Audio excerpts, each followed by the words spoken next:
Muy buenas a todos, quería empezar este canal con un video cómo jugar Troc. Primero voy a mostrar el tablero, que es zona de ataques, zona de defensa, recursos y vida. Empezamos con 30 de vida y los recursos se generan más adelante. Se puede usar dados o descargando la aplicación que está en la página de Troc. En el juego se usa dos mazos, los intangibles y tangibles. En el intangible hay tres tipos de cartas que se puede usar y el máximo es 10 cartas. Les voy a explicar, voy a mostrar cómo se conforma este mazo. En el mazo tangible, mínimo 30 cartas y máximo no hay mientras se pueda mezclar. Se conforma con tres tipos de cartas: entidades, herramientas y estructuras. ¿Sí? En las herramientas hay dos tipos de herramientas por lo menos: inmediatas, que se pueden usar de la mano al cementerio y aplicaría su efecto. Unión, que se une a cartas que especifican la unión. Por ejemplo, este se puede unir a entidades y se une acá abajo de la entidad.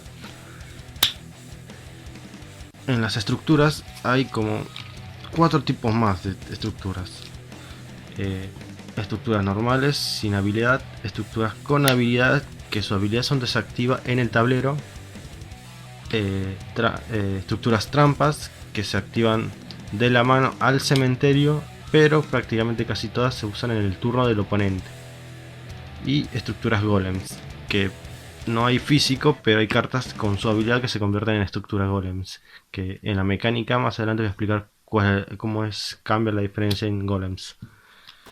Y en entidades hay entidades que generan los recursos como cualquier carta, pero hay entidades jefes, esas son las dos tipos de entidades que hay. Después están sus tipos, colores, que voy a ponerlo acá en un lado cada carta, ¿sí? Esto es lo que conforma el mazo tangibles. En el intangible hay tres tipos: maldiciones, milagros y entidades, ¿sí? Los milagros se colocan abajo de las cartas que querés maldecir. Por ejemplo, una entidad, digamos, quiero maldecir esta entidad, pago el recurso que te pide y se pone abajo como una herramienta. Los milagros se activan del deck al cementerio, pagando los requisitos, que serían los recursos que te pide, y aplica su efecto. Después, las entidades se ponen en el tablero de dos formas: de encarnación e invocación. La diferencia es que la invocación te pide recursos para invocarlo del deck al tablero. A este te pide 3 cuadrados, que el cuadrado es general, que puedes usar cualquier recurso e invocarlo. Y encarnar, por ejemplo, este te pide 2 entidades. Si tuvieras 2 entidades en el tablero, puedes ponerlos boca abajo. En cualquier momento el oponente y vos pueden verlos y poner esto arriba de esos dos. Estas cartas ya se pasan haciendo recipientes, ¿sí? La diferencia de estos dos es que cuando un intangible entidad está en el tablero, no te puede defender ni dañar a la vida del oponente si no tiene recipientes como este, ¿sí? Esta es la diferencia de invocación y encarnar. Quiero mostrarles qué pasaría cuando muere una carta en el tablero. Primero, mueren cuando su vida iguala al daño que reciba. Si iguala o supera, muere la carta. O si una habilidad te dice se mata una entidad o carta en el tablero, muere directamente, ¿sí? Cómo recibir daño es otras 3 mecánicas más de punto de daño. Pero primero quiero mostrarles qué pasa cuando muere una carta en el tablero de diferente tipo. Por ejemplo, si una entidad tangible muere, se queda como ahí, como cadáver, pasa a cadáver. Y ocupa la zona y está ahí ocupando zona, no te defiende y no puede atacar de nuevo, ¿sí? Cuando una herramienta muera, no se queda como cadáver, se va al cementerio. Eso también pasa con las estructuras, ¿sí? Las entidades intangibles, cuando mueren, No se quedan como cadáveres con los tangibles. Se sepultan directamente. Mueren y se sepultan. ¿Sí? Hay tres formas de hacer daño a una carta. Primero, los puntos de infección, puntos de daño por habilidad y punto de agresión, que es atacando. ¿Sí? Primero voy a explicar cómo hacer daño con una carta en ataque. ¿Sí? Cómo hacer el daño de ataque. Hay dos formas de defenderte o cómo recibir el daño. ¿Sí? A ver. Bueno, primero, si una entidad del oponente ataca a uno defensivo, tiene que superar el escudo que tiene para tocar la vida. Si yo ataco con uno de ataque a una defensión de 3, no pasa nada porque es igual el ataque y la defensa del escudo. Para tocar a la vida tiene que tener por lo menos 4, un punto más de ataque para superar su escudo. Una vez superado el escudo en el ataque, pasa todo el daño a la vida, no la diferencia, todo el daño, y después muere la entidad o la carta que quiere. Las herramientas y estructuras no tienen escudo, así que si atacan uno de 3 a una estructura, muere directamente porque no tiene escudo, pero te puede defender la vida. ¿Sí? Porque si no tenés nada defendiendo, el oponente te puede atacar directo a tu vida, aunque tengas ocupado estas zonas de ataque. ¿Sí? También aplicaría cuando, si uno de ataque ataca a otra zona de ataque, el daño pasa a los dos. Digamos, el escudo no se considera, no desaparece, pero no se considera en la zona de ataque. Si atacan al mismo tiempo, el daño pasa al mismo tiempo al final de la cadena del ataque. Tienen 1 y 1 de vida y el daño que les se pasan es 3 y mueren los dos. ¿Sí? A diferencia en el escudo, que si uno ataca a defensa, te muere el defensivo. ¿Sí? Por ejemplo, acá en esta zona solamente se considera la vida y el ataque, y el escudo no se considera, no desaparece, pero no se considera. Y en la defensa, al revés, no se considera el ataque, pero se considera más el escudo y la vida. Los puntos de daño, ¿sí? Y los puntos de infección. Los puntos de daño por habilidad, digamos, si vos tenés una estructura o carta o entidad o herramienta defendiendo, vos activás el efecto de punto de daño. Digamos, este hace 3 puntos de daño directamente a la vida, ignorando el escudo, porque es un punto de daño por habilidad, no por ataque. Y también pasa esto por el daño de infección. El daño de infección es diferente del punto de ataque y puntos de habilidad. ¿Cuál es la diferencia? Que el punto de infección, digamos, Kevin hace 1 de infección, y como el punto de infección igual a la vida, muere la entidad. ¿Qué pasa? Ese punto de infección sigue en el cadáver. Si por una habilidad, por ejemplo, no descansarás más que revivir una entidad, yo activo para revivir y aplica de nuevo la infección que tenía y muere de nuevo. ¿Sí? A diferencia de los puntos de ataque y puntos de habilidad, esos dos puntos de daño, una vez que muere la entidad o carta, desaparece. Y si yo hubiese hecho 3 puntos de daño a esta carta y lo revivía, esos daños desaparecían. ¿Sí?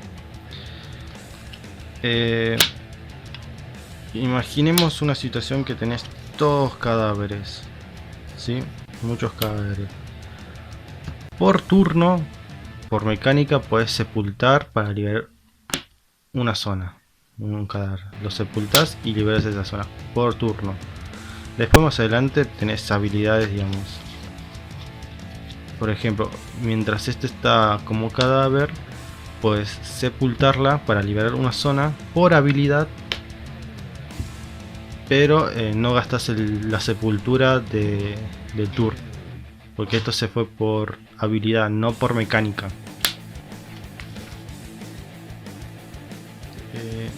Quiero mostrarles que la diferencia de entidades y herramientas o estructuras, ¿sí? Por ejemplo, las herramientas y las estructuras no tienen ataque ni escudo, así que si están defendiendo, el daño pasa directamente a la vida. También pasa cuando si están en ataque, el daño no van a atacar, pero van a recibir daño. Si están en una zona, una vez bajadas o colocadas en una zona, las entidades o las herramientas no se pueden mover más. Las entidades sí, aun si atacaron o fueron colocadas o bajadas en ese turno, no pueden moverse. Pero ¿qué pasa? Las herramientas no se pueden mover más y las estructuras tampoco, pero hay estructuras que se convierten en golems y los golems sí pueden moverse de zona, pero si son golems solamente, ¿sí? Seguimos con las herramientas. Como dije anteriormente, las herramientas se unen abajo, ¿sí? Una vez unidas, no puedes mover a otra entidad o carta, ¿sí? Se quedan unidas hasta que lo sepulte, hasta que la carta desaparezca del tablero.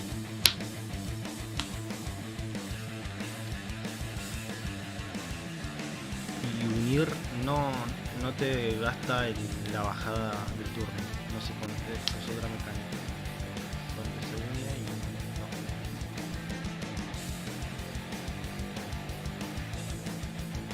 no. Voy a mostrar cómo se juega Trocken, sí. Es muy sencillo una vez que sepas todo, cómo matar, cómo se juega, cómo se defiende y cómo se usa cada carta. Por eso expliqué primero la forma de matar las entidades o cartas y la forma como se conforma cada deck, para que ver cada situación. Como cualquier TCG, empieza el que tira dado y gana el dado. Los dos jugadores empiezan con 5 del tope del tangible. Se levanta al final del turno del oponente, ¿sí? Y se empieza con el núcleo 1. En el núcleo 1 se puede usar tu mano y el mazo intangibles, ¿sí?